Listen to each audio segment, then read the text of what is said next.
Ouais les potox, c'est Antox et bienvenue dans cette nouvelle vidéo consacrée à la critique de l'épisode 17 de The Power. Comme d'habitude ça va spoiler de partout, donc je vous invite à regarder l'épisode de votre côté dans un premier temps et ensuite à revenir sur cette vidéo pour qu'on puisse en discuter tous ensemble. Nous sommes donc de retour à la confrontation où Gab reste toujours sur ses positions concernant Kumba. D'ailleurs là il dit que c'est Kumba alors qu'avec le premier indice il était persuadé que c'était Marine. Marine ou Kumba, faut choisir. Donc Gab pose plusieurs questions, un petit peu comme Océane. Il demande comment le power player va, comment lui donner quelques secondes gratuitement. Ensuite il lui a demandé s'il avait fait du sport ce matin et Pascal n'a pas répondu. Je trouve que la voix devrait vraiment clarifier les règles de la confrontation parce que c'est vraiment trop facile. Si jamais t'es pas obligé de répondre aux questions, encore une fois t'es peut-être pas obligé de dire la vérité, mais ne serait-ce donner un élément de réponse, parce que dans ce cas là à quoi bon faire la confrontation?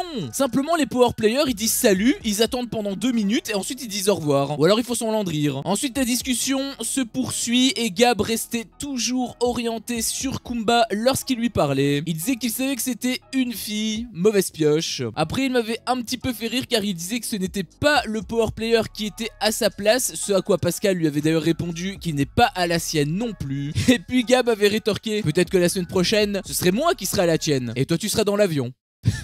Pour l'instant c'est pas gagné hein. Ensuite il lui demande c'est quoi la spécialité de son pays et Pascal répond qu'il est française. À voir sa réaction on aurait cru qu'il avait fait une énorme erreur, mais en soi ça allait. Il avait dit lui-même en interview, il avait dit française et pas français. Il a quand même plutôt bien joué pour le coup. Et la discussion se conclut par Gab qui est persuadé que c'est Kumba. J'ai envie de te dire les carottes sont quasiment déjà cuites. Pascal avait l'air d'être soulagé, même un petit peu trop serein j'avais trouvé. Je te l'ai déjà dit plusieurs fois, mais généralement quand le montage te donne des éléments ainsi comme des interviews par exemple, c'est très souvent pour te montrer le contre-coup derrière, et là j'ai un petit peu l'impression que ça va se dérouler comme ça. Ensuite il descend dans le salon et les autres lui demandent un débrief. Il disait que c'était forcément une fille parce qu'il avait un bon feeling avec elle, et s'il a un bon feeling avec elle c'est que c'est forcément une femme. Et puis Maïsan, de nulle part elle te lâche: t'es en train de dire que Pascal est pas drôle? Dans le mille, Emile. Il pointait vraiment du doigt Kumba qui laissait planer le doute. Pascal lui de son côté il continuait de fanfaronner en interview. Il avait même dit c'est quasiment gagné. Je sens gros comme une baraque à frites le retournement de situation. Et à peine l'interview terminée que Marois commence déjà à douter de Pascal. Dans ma tête de monteur c'est littéralement l'alerte générale hein. Du coup Marois enquête et demande confirmation à Eddie qu'il ne le trahissait pas. Il lui a bel et bien confirmé. Il avait même corrigé son erreur où il avait dit que c'était des petits lapins alors qu'en fait c'était des petits chats. Ça aurait été con d'être éliminé à cause d'une erreur pareille. Après bon c'est un faux indice mais par principe. D'ailleurs Marois s'en doutait un petit peu et dans le doute elle part questionner Pascal. Pascal lui révèle qu'il a déjà eu des chats, plusieurs chats, même déportés. Je sais pas toi mais je trouve que ce serait vraiment incroyable que Pascal se fasse démasquer sur un faux indice. Après elle disait que Pascal lui mentait, qu'il disait A pour partir sur D et ensuite sur F. Elle doutait fortement de sa sincérité, mais honnêtement c'est plus qu'il s'est embrouillé. Je ne pense même pas qu'il s'est embrouillé par rapport au jeu. Je pense qu'il s'est embrouillé parce que ça date d'un petit moment et simplement il se souvient pas de tout. Moi en tout cas je sentais sincère dans sa maladresse. Du coup il y a un gros malentendu, ce qui fait douter énormément Marois. Là ça commence à puer pour Pascal. Gab de son côté essayait de discerner le vrai du faux avec Kumba. Après Kumba ne montrait pas grand chose. C'est assez compliqué pour lui honnêtement. Heureusement que Marois était là parce qu'elle était persuadée que c'était Pascal. Elle ressentait son stress alors que Kumba n'a aucun stress. Ça c'est une bonne logique. Mais malheureusement Gab défend Pascal. Même Nicolo ne doutait pas sur lui. Marois seul face aux autres le prend assez mal. Les autres s'en mordront vraiment les doigts si jamais il reste sur leur position. Puis Nico et Pascal parlaient, jubilaient même. J'ai l'impression que Pascal croit qu'il a déjà gagné alors qu'en soi bah c'est pas encore terminé hein. Puis Gab et Marois s'étaient réunis, ils appréhendaient le fait d'être séparés. Je les trouvais plutôt mignons ces deux-là. Marois lui avait glissé un petit mot derrière l'oreille, arrête d'être bête. Avec le montage, on n'est jamais sûr de savoir de quoi elle parlait, mais j'ai quand même l'impression qu'elle parlait justement de lui faire changer d'avis, que Gab suive son raisonnement. Et on repart donc au lendemain dans la chambre du trio. D'ailleurs c'était la nif de Marois, personne ne lui a souhaité. Gab est toujours sur Kumba, mais Nicolo commence à douter de Pascal. Il avait dit que Pascal n'avait pas enquêté cette semaine, ils ont d'excellentes réflexions je trouve. Gab ne pouvait pas le croire, refusait plutôt de le croire. Gab malheureusement joue un petit peu trop avec son cœur et s'il change pas de fusil d'épaule, c'est la case avion direct pour lui. Après encore une fois c'est un jeu, hein, ça sert à rien d'en vouloir à Pascal. Et puis Marois pointe du doigt le fait que personne lui a souhaité son anniversaire, donc les autres rattrapent le tir. Après Nicolo avait dit qu'ils fêteront une fois que Gab sera sauvé et Marois disait que du coup s'il part il fête pas. Et Nicolo m'avait fumé de rire parce que il lui avait répondu bah s'il part non. Les autres aussi lui ont souhaité mais de manière plus ou moins forcée j'avais trouvé, puisque c'était suite au fait que Gab leur avait révélé. Après Marois s'en était vraiment pris plein la gueule car elle avait demandé si quelqu'un pouvait lui faire un café et Eddie lui répond non on peut pas. Marois continuait de questionner Pascal, elle lâchait vraiment pas le morceau. Elle tient quand même à son petit Gab hein. Il s'isole ensuite et Marois a pointé du doigt un truc que j'arrête pas de dire depuis plusieurs épisodes. Pascal prône sans arrêt la sincérité, mais là il ment ouvertement. Marois le sentait, le savait même. Après Pascal m'avait fait beaucoup rire parce que il a lâché on est dans un jeu. Donc si c'est lui, ils sont dans un jeu, mais si c'est Eddie par contre, c'est pas bien. Après je sais bien que c'est le but du jeu évidemment, mais ce qui me fait rire c'est que juste avant quand Eddie avait fait ce coup de trahison à Yael, t'avais Pascal qui l'avait ultra mal pris, il était vraiment dans son coin tout le temps les sourcils froncés. Et là maintenant qu'il est à la place d'Eddie, il comprend peut-être, enfin en tout cas je l'espère, son point de vue. Aussi une chose que j'avais notée c'est qu'il arrêtait pas de dire que c'était dur. Pourquoi est-ce qu'il arrêtait pas de dire que c'était dur? Nous on sait que c'est parce qu'il est power player, mais Marois elle en sait rien. Pourquoi est-ce qu'il lui dit quelque part une faiblesse? Je trouvais que c'était vraiment suspect perso. Pascal avait même essayé de lui faire avaler le morceau en affirmant que c'était pas lui le power player. Il a même invité Marois à prendre son pouls, sauf que apparemment c'était pas un rythme normal. Pascal m'avait pas mal fait rire car il avait dit en interview en parlant de Marois, faut que tu changes de métier, faut travailler à la police. C'est vrai qu'elle était plutôt douée Marois en fait hein. Et puis j'avais pété de rire car la séquence juste après ils sont tous dans le salon et peut-être que c'est le hasard, j'en sais rien, mais tu voyais Pascal et juste à côté de lui Marois, on dirait un mollusque accroché à son rocher. Elle a même un petit peu taquiné Pascal en disant que Gab sera là mais pas lui. Et puis l'alarme sonne de nulle part où la voix annonce que Gab va pouvoir accéder à une épreuve inédite. Après Pascal, j'avais pas trouvé super discret parce qu'il avait dit tout haut, ah bon?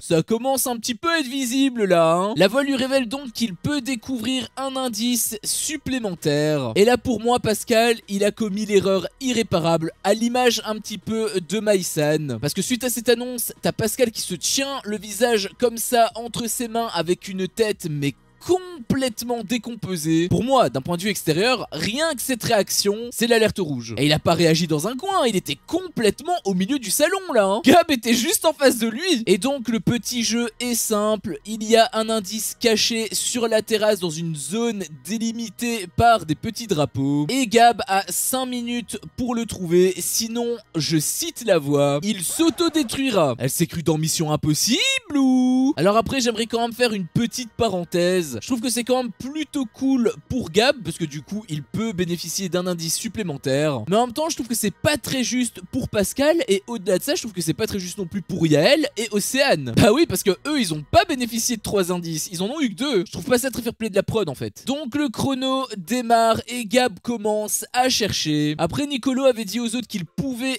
l'aider et les autres ont dit que non. Alors je sais pas si ça a été coupé au montage mais la voix n'a absolument pas précisé qu'il pouvait pas bénéficier de l'aide l'aide de ses amis. Mais quoi qu'il en soit, après que Gab ait ratissé presque tout le jardin, il remarque un truc au fond de l'eau. L'indice se trouve dans la piscine froide. Gab était dégoûté, mais en même temps, il a pas le choix, donc il se déshabille et plonge la tête la première. Ça m'avait d'ailleurs beaucoup fait rire parce que suite à son plongeon, t'avais les autres qui avaient dit « il est mort ». Donc Gab récupère l'indice. Comment est-ce qu'il aurait pu être autodétruit? Ne me demande pas. Et l'indice est un papier avec 2 mots inscrits dessus. Terre brûlée. La gueule des indices, putain. Ensuite, Eddie dit qu'il a vu l'indice et Pascal révèle en interview ce que ça signifie. En fait, terre brûlée, ce sont les premiers mots d'une chanson de Michel Sardou. Et Pascal est un grand fan de Michel Sardou. C'est vrai que l'indice, c'est pas du tout ambigu, hein, parce que terre brûlée, ça peut vraiment dire absolument que ça. Il n'a pas d'autres possibilités. Il n'a pas eu par exemple un livre qui s'appelle Terre brûlée aussi. Comment est-ce qu'ils peuvent te donner des indices ainsi? Je comprends pas. Depuis le début, ces indices ne servent absolument à rien. Ah non, je suis quand même médisant. Excuse-moi. Ça sert quand même à quelque chose puisqu'ils ont quand même réussi à trouver un lien entre Kumba et l'indice. Le fait que Terre brûlée, c'était par rapport à ses origines, tout ça. C'est pas du tout ambigu tout ça. Un indice qui pointe un innocent, vachement pratique. Après, Pascal jubilait en interview en disant que ça effaçait toutes ses maladresses. Alors pour moi, pas du tout, hein, parce que la réaction qu'il a eue juste quand la voix a annoncé qu'il pouvait découvrir un 3e indice, pour moi c'est limite une faute professionnelle. Marois en plus était toujours persuadé que c'était Pascal alors que les autres ciblent plutôt Kumba. Nicolo doutait quand même, mais Carla par exemple donnait comme argument le fait que Pascal n'était pas dans le jeu. Bah justement, s'il est pas dans le jeu, tu trouves pas que c'est bizarre un peu? Après la voix, là je te le dis, elle m'a achevé. Elle m'a achevé parce qu'elle avait dit: ah Gabriel, l'indice que tu as obtenu à la froideur de ton corps dans la piscine aurait pourtant dû te mettre sur la bonne voie. Non mais c'est trop là. Et en plus, pour ne rien arranger, Nicolo et Marois doivent être isolés. Je te la refais, ça veut dire que Gab est privé de ses alliés, il est littéralement tout seul. Franchement je suis désolé hein, mais les règles de ce jeu c'est vraiment un cirque. Tiens toi je te donne un indice de plus, tiens toi je te nique 60 secondes, tiens toi je te prive de tes alliés. C'est vraiment du grand n'importe quoi. Nicolo l'avait même dit lui-même la semaine dernière, il n'y avait pas ça. Pourquoi cette semaine oui en fait? J'ai l'impression que c'est totalement arbitraire. Marois a essayé une dernière fois de le conseiller qu'il fasse attention aux moindres détails concernant le comportement de Pascal. Et donc Marois et Nicolo sortent de la pièce et j'ai trouvé Marine extrêmement mesquine parce que suite au fait qu'il était tout seul, elle le cherchait un petit peu. Quand le chat n'est pas là, les souris dansent. Après, elle avait quand même compris l'indice puisqu'elle a directement pensé à Pascal. Bon alors attends, je tiens quand même à mettre les points sur les i et les barres sur les t. Parce que là, je te lâche ça comme ça, tu te dis oh ouais, elle était ultra perspicace, mais en fait, c'était indirect, c'était involontaire si tu veux. Puisque Terre brûlée, ça lui faisait penser à une chanson des supporters de Lens, donc par rapport au football. Et apparemment, elle est fan de foot et plus précisément de Lens, visiblement, puisqu'elle connaissait un petit peu les paroles. Enfin, je dis un petit peu les paroles, mais elle avait dit au nord, c'est les Corans ou j'ai rêvé Après, elle prenait Shona pour lui expliquer son point de vue et je dois reconnaître que j'ai pas trop compris. Parce qu'elle faisait le lien entre le nord et Pascal, alors que Pascal, je pense qu'il est parisien. N'hésitez pas à me corriger si je me trompe, mais il est né à Paris, donc Après, Shona m'avait complètement terminé parce qu'elle avait lâché: c'est le truc le plus intelligent que tu m'as dit depuis qu'on se connaît. J'ose pas imaginer la merde qu'elle lui a dit avant alors hein. Après bon, Marine fait partie de l'alliance de Pascal, donc en soi c'est pas si grave. Même si elle en parle quand même beaucoup, j'ai trouvé, elle arrêtait pas d'être toute fière auprès de Nico. Nico qui tirait d'ailleurs une de ses tronches. On aurait dit que Marine l'a saoulée. Après bien évidemment c'était pour masquer un petit peu le fait qu'elle va faire griller la couverture de Pascal si elle continue. J'ai envie de te dire à ce stade là, autant tout lui balancer. Après elle a trouvé l'identité du power player mais un petit peu par hasard, puisque ensuite elle est partie retrouver Pascal pour lui dire que justement elle faisait le lien entre Pascal, le fait qu'il ait fait son service militaire, et Terre brûlée, le fait que voilà, Seconde Guerre mondiale, tout ça. C'est pour ça que je trouve que cet indice est complètement débile. T'as 36 000 manières de l'interpréter. Enfin bref, elle était complètement à côté de la plaque, mais elle a quand même réussi à trouver l'identité du power player. Et ça n'arrangeait pas trop les affaires de Pascal, puisqu'elle n'arrêtait pas de chanter la chanson de Michel Sardou. Chanson qui, encore une fois, peu amené Gab sur cette piste. Pascal m'avait d'ailleurs beaucoup fait rire parce qu'il avait dit en interview: mais meuf, tais-toi. Vous voyez pourquoi on ne peut rien dire à Marine aussi? Et là, ils lui ont rien dit. Imagine s'il lui avait dit quelque chose. Du coup, après cette petite boulette involontaire de Marine, Gab a été un petit peu sur cette piste, on aurait dit, puisqu'il a commencé à demander à Pascal c'était qui son artiste préféré, chose d'ailleurs que Pascal a voulu un petit peu embrouiller en disant que son artiste préféré c'était Drake, qu'il n'écoutait que du rap américain, il aime pas du tout la variété française. Là, je me suis demandé un truc, pourquoi est-ce que Gab n'a pas demandé à Pascal de lui citer tout simplement sa chanson préférée de Drake? Soit il peut lui en citer une et du coup Gab pourrait lui demander de réciter par exemple les paroles, soit il peut pas et dans ce cas là bah il est échec et mat en fait, puisqu'il leur a littéralement menti. Et vient ensuite l'interrogatoire où Gab appelle tous les candidats pour avoir le fin mot de cette histoire. Enfin tous les candidats, juste Kumba et Pascal. La première était Kumba qui a plutôt bien brouillé les pistes, j'avais trouvé, parce que non seulement elle n'a pas pointé Pascal du doigt lorsque Gab lui a demandé à quel pourcentage elle évaluait Pascal en tant que power player, donc elle a pas balancé l'info, ça c'était plutôt un point positif pour elle. Et en plus de tout ça, elle a réussi à semer le doute dans l'esprit de Gab, puisqu'elle disait qu'ils ont éliminé des possibilités trop rapidement. Pourquoi cibler uniquement Pascal et Kumba alors qu'ils sont 5 dans l'alliance? J'avais trouvé Kumba extrêmement forte sur ce coup. Et puis vient au tour de Pascal où là j'avais trouvé qu'il avait beaucoup moins bien joué. Pour moi il avait commis 2 erreurs un petit peu involontaires peut-être de sa part. La première erreur, c'est que quand Gab lui a posé exactement la même question qu'avec Kumba, il a pointé Kumba du doigt en disant qu'il avait 95% de chance que ce soit elle. En tout cas il était persuadé à 95% que c'était elle. Et rien que par rapport à ça, ça pourrait être un petit peu bizarre. Pourquoi est-ce que Kumba ne le cible pas et pourquoi Pascal la cible elle? Ils sont dans la même alliance. Pourquoi est-ce que Kumba tirerait sur Pascal et pourquoi est-ce que Pascal tirerait sur Kumba? Après bon, ça il y a plusieurs manières de l'interpréter. Nous encore une fois on connaît l'identité du power player, c'est forcément beaucoup plus facile de notre point de vue. En revanche, la deuxième erreur qu'il avait faite, et c'est là où je disais que c'était involontaire de sa part, c'était que si tu observais bien Pascal, en fait il respirait extrêmement fort. On voyait sa cage thoracique bouger et du coup bah automatiquement tu te doutes que s'il respire comme ça, c'est pas pour rien. Kumba n'avait pas ça par exemple. D'ailleurs au passage, il avait un petit peu joué le même jeu qu'Eddie en disant qu'il ne voulait pas qu'il parte. Au final, Eddie et Pascal sont pas différents que ça après tout. Il jouait d'ailleurs beaucoup avec les sentiments, j'avais trouvé, rien que ça c'était un élément suspect. Après encore une fois, on est extérieur et en plus on connaît déjà l'identité du power player, donc fatalement c'est beaucoup plus facile. Et la cérémonie de la révélation a sonné, Gab se dirige vers la pyramide, les autres se positionnent sur les marques au sol. Maïsan m'avait beaucoup fait rire car elle avait dit: je me suis mis en bombe pour ton départ. Quelle charmante attention. Pascal avait dit en interview: Gabriel, j'espère que tes valises sont prêtes, Marois prépare les mouchoirs. Honnêtement, je vois pas trop dans quelle situation Gab trouve l'identité de Pascal, à moins qu'il décide de tout lâcher et de faire confiance à Marois. Et honnêtement j'y crois pas trop, mais vu toutes les interviews qu'on a avec Pascal qui est sûr de lui, mais pour moi il y a quasiment aucun doute en fait. Pascal va sauter, je peux pas croire le contraire. Bref, comme d'hab, tu connais la chanson, Gab va devoir appeler tous les candidats un par un pour qu'ils mettent leurs mains dans la pyramide. S'ils ont pas de marque, c'est que ce sont pas eux les power players, et par contre le power player doit être appelé en dernier. S'il est appelé en dernier, c'est le power player qui part. S'il est appelé avant, c'est Gab qui part. Premier joueur à être appelé, Nicolo. Là c'est plutôt normal. Encore que on n'est jamais à l'abri d'un effet Eddie. Puis il appelle Marois, pareil, aucun doute sur elle. Là ce serait vraiment abusé si c'était elle par contre. Puis ensuite vient au tour de Nicolas. Il s'était checké, j'avais bien aimé ce petit geste de fair play, ça m'avait plutôt plu. Puis il appelle Marine, il est toujours dans le game. Il avait ensuite appelé Carla et elle a été très méchante, j'avais trouvé, car elle s'était excusée. C'était une blague bien évidemment, mais à mon avis Gab, son sang a fait un tour sur lui-même. Il avait même dit: si c'est elle je m'en pâle. Puis vient au tour de Maïsan. Elle avait les doigts pleins de pansements. Elle s'est foutue où comme ça? Non, finalement je veux pas savoir.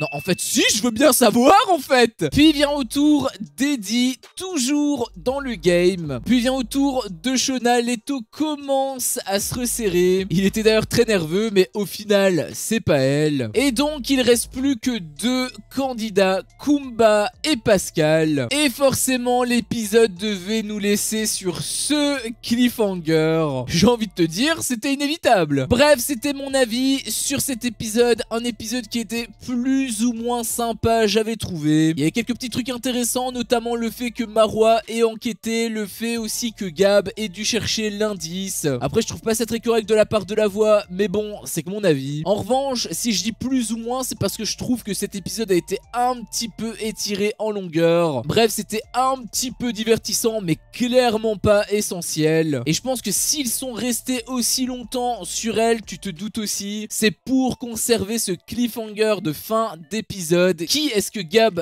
va choisir? Est-ce qu'il va opter pour Kumba ou est-ce qu'il va opter plutôt pour Pascal? À première vue, si ça ne tenait qu'à lui, je pense qu'il aurait choisi Kumba. Néanmoins, à mon avis, il va plutôt écouter son cœur, il va plutôt écouter Marois et opter pour Pascal. Et je suis d'autant plus convaincu sur cette seconde option à cause de toutes les interviews de Pascal, le fait qu'il était sûr de lui, les carottes sont cuites, c'est déjà fini, il a gagné, il peut faire ses valises. Pour moi, le monteur, s'il a mis autant d'interviews de Pascal aussi sûr de lui, c'est justement pour nous montrer le contre-coup. Et donc pour moi, j'ai pas trop de doute là-dessus. À mon avis, il va choisir Pascal et Pascal va donc se faire démasquer. Mais de toute façon, il faudra attendre demain, donc j'ai hâte d'être à demain pour savoir si c'est Gab ou Pascal qui va être éliminé. Sur ce, cette vidéo s'achève ici. Si mon contenu te plaît, fais-le moi savoir en me laissant un énorme pouce bleu. À chaque fois que je vois ça, je vois que mon contenu plaît et donc moi ça me motive à continuer. Si t'es pas encore un peu tox, qu'est-ce que tu attends pour me défoncer ce gros bouton rouge? N'hésite pas à activer la cloche pour ne rien louper et je te dis à la prochaine pour une prochaine vidéo. Ciao.